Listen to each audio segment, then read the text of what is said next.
Dahil nga po sa ganyang mga pangyayari.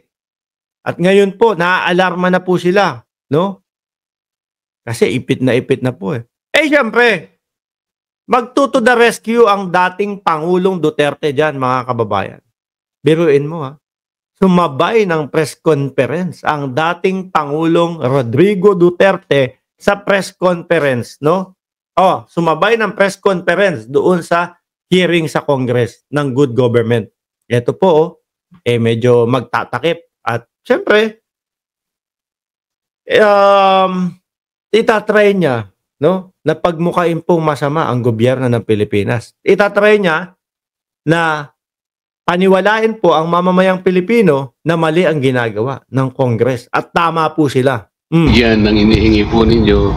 Wala nang matapang na politician nga. Bebot lang man. Tanda na ho, mga kababayan. No? Tanda na ang dating Pangulong Duterte na yung mga ganitong panahon, yung siguro kung normal na tao ka, simpleng tao ka, o kahit naging presidente ka, tapos tama yung mga pinagagawa mo nung panahon nang ikaw ay nanunungkulan, siguro hayahay na po ito, upo na lang, ine-enjoy na lang yung buhay. Pero hindi po magawa, mga kababayan. Bakit ho? Madami kasi silang kailangan sagutin, no? Madami silang kailangan isagot. Sara, 2028, paano po kukontrahin yan? Ewan ko dyan sa 2028 na yan. Doon pa lang sa mga binitawang pahayag ng vice-presidente. Bukas pa lang po, baka i-release na yung subpoena sa vice-presidente. Yan po yung sabi ng Department of Justice na ang kikilos po ay NBI. Naalarma na din po ang dating Pangulo dahil doon, mga kababayan. Sir, who will join you? Walang matapang? Ha? Walang matapang na politician who will join you? Mas grabe ito. Bebot kay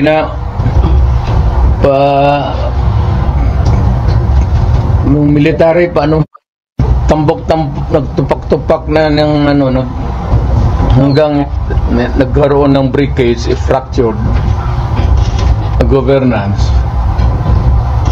Hindi kayo kakampihan o hindi kayo susuportahan ng AFP dahil doon sa mga pinaggagawa ninyo. No? Doon sa mga mautog nyo pa lang po, wala na. Maasim na. Mapait na ang tingin sa inyo ng AFP. It is only the military who can correct it. Are you saying a military junta? Maririnig nyo po dito, mga kababayan, yung pagiging maingat ng dating presidente. No? Nahikayatin yung mga military o udyukan yung mga military. Maingat po. Siguro takot dahil nga po doon sa nabati ko si Pantaleon Alvarez nung nagsisigaw ng pagbaklas ng suporta ng military kay PBBM. So, kaya dating Pangulong Duterte, medyo kabado, medyo gumagamit ng maayos na mga lengguwahe na yung hindi rektahan na sinasabi, dapat tulungan nyo kami, dapat tanggalin nyo na yung suporta nyo dyan. Medyo maingat po. Takot din, ano? No. Ay, hindi daw siya takot, mga kababayan. Sige. Paliwanag niyo po, dating Pangulo. Sinabi ko sa lahat yan, magtanong ka ng sundalo niya, opisyal yan. Sinabi nang magpunta ka. Sinabi ko lang, it is only the military who can correct it. Now, to answer your question, ibig dun sabihin ang military, well, it's an option sa military. One, they just can sit there sa upuan nila doon sa bukid, maglinis ng barel. Magsabi lang sila na we are not anymore. Ayan pa. Hindi na sila kudit. Kumbaga mga boss, may pangungutya siya no? Kung pagka hindi kayo sumali sa amin, hindi kayo sumama sa amin dito sa ipinaglalaban namin, wala. Nagmumukha lang kayong tagalinis ng baril ninyo dyan sa dyan sa taniman. Ganyan lang yung pagmumukha ninyo. Hindi yung talagang militar kayo. Pero pag sumama kayo sa amin, ginawa nyo ang inyong trabaho. ipinaglaban nyo ang konstitusyon. Paano nyo naman po sasamahan itong mga ito? Mga bossing. Lahat po ng sinasabi nila doon sa mautog nila, pawang mga kasinungalingan po. Kaya nga po, nakita nyo naman, kagaya nung ipinakita ko sa inyo. No? Imbis na po dumami ng dumami. From Liwasang Bonifacio, na napupuno nila yung Liwasang Bonifacio. Tanggapin po natin, yung mga first 5 days nila, yung mga paunang mautog nila doon sa Liwasang Bonifacio, puno po yun. Maliit lang naman din po yun, mga kababayan. Hindi po kagaya ng Quirino Grandstand yun.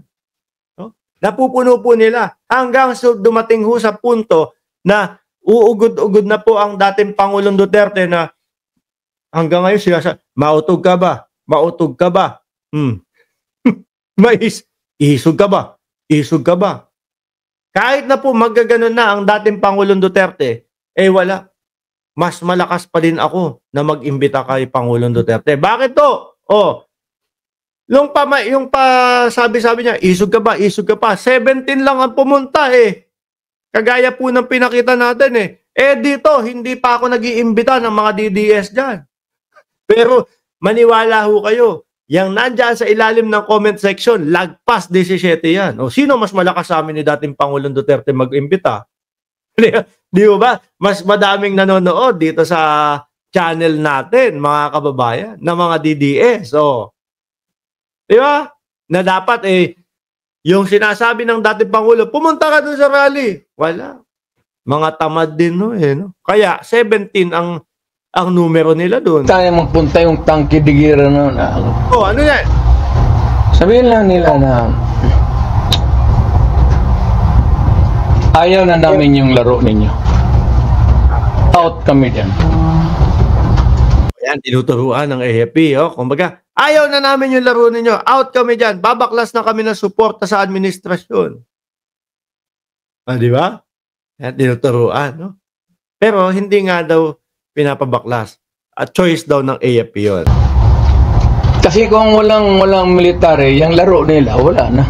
What do you mean out ngayon? Hindi sila sa I don't know. Basta hindi yan Parang mas naglalaro ho itong sila dating Pangulong Duterte kesa po sa administrasyong Marcos. Kasi po si PBBM, pagkatapos ho nung press con o yung pagkatapos nung video na ipinalabas, na siya ay, kumbaga, lalaban at hindi niya hahayaan yung mga pinagsasabi ni BP Sara. Pagkatapos nun, mga boss, trabaho na ulit. Balik trabaho na ulit, mga bossing. No? Hindi yan basta sabi ng military, you are oppressing people and you are spending. Pag natatanong sa EJK, pag natatanong doon sa mga reward system nung panahon ng laban kontra droga, pag natatanong doon sa mga confidential funds kung paano ginamit, ginastos, oppressing po. No? Para sa kanila. Bawal po silang matanong, mga boss. Our money, like water, pati kami in the coming days, mawawalaan kami ng aming retirement, magalaw. Uy, tinatakot. Hindi kami sa... Tinatakot yung mga AFP. Nako, pati kami madadamay, pati yung mga retirement pay na para sa pamilya namin, magagalaw. Nako, pag hindi tayo kumilos at hindi natin sinamahan doon sa laban ang dating Pangulong Duterte, mangyayari yun sa mga retirement pay natin. Hindi po mangyayari yun, sir. Kasali mo sa inyo. silent protest. Not taking orders at all. Hindi silent protest. Military lang talaga. Military silent protest na yan.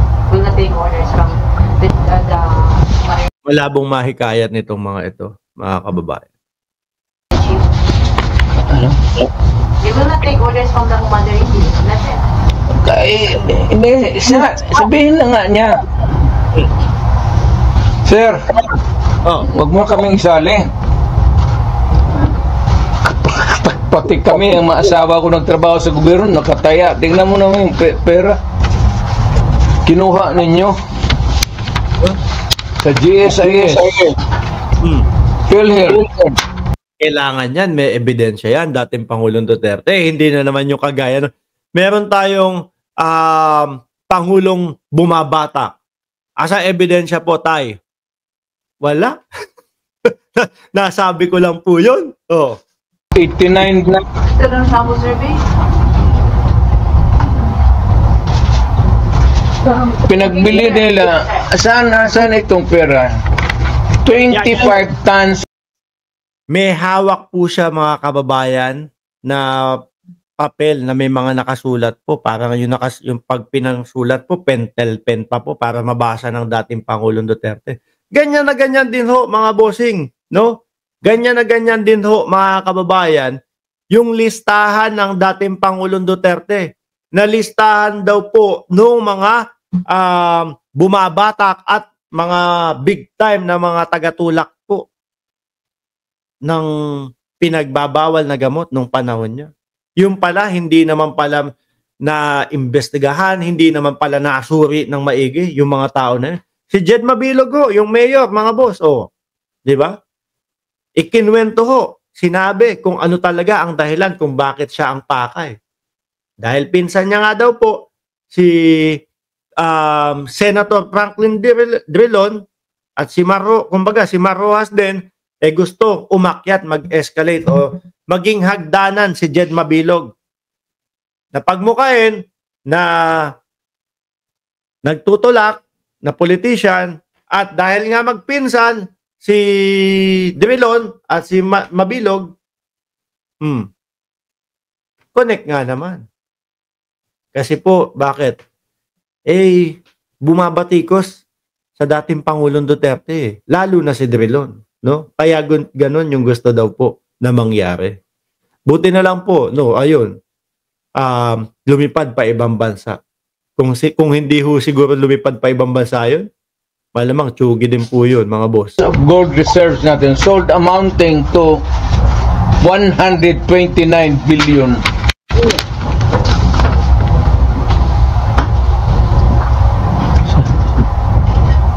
At least sa Congress kung may resolution tapos a bill that would correspond with it, there's an explanation of how the money is going to be spent.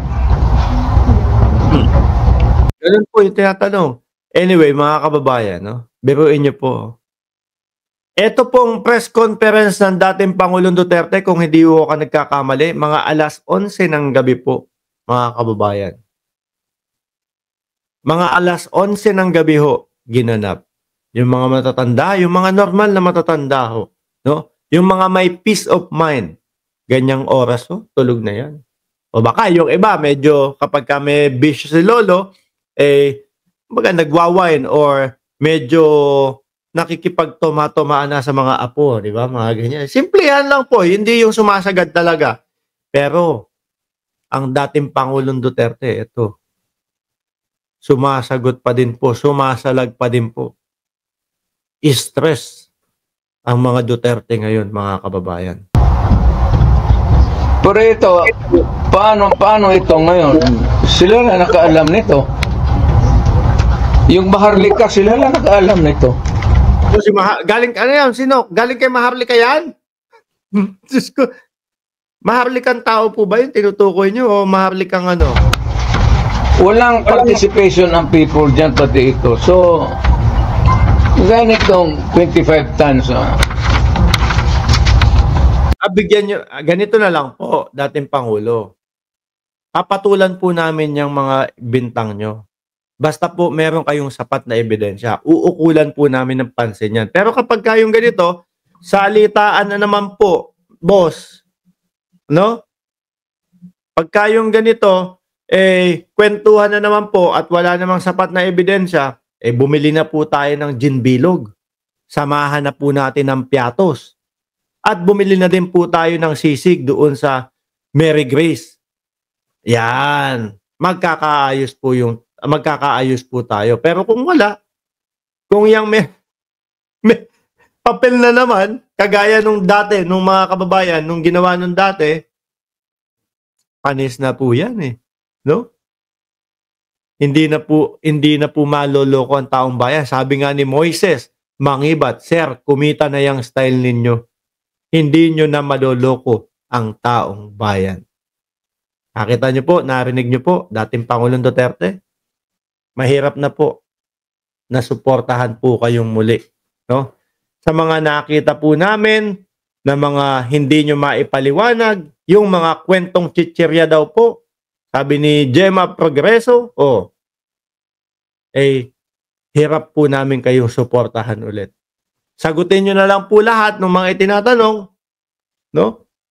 Ng Kongreso, ng gobyerno ng Pilipinas. Kapag nasagot nyo po yun ng maayos at dapat naman pong paniwalaan namin, baka, no? Kahit papaano, sumuporta kami. Pero wala Hirap suportahan.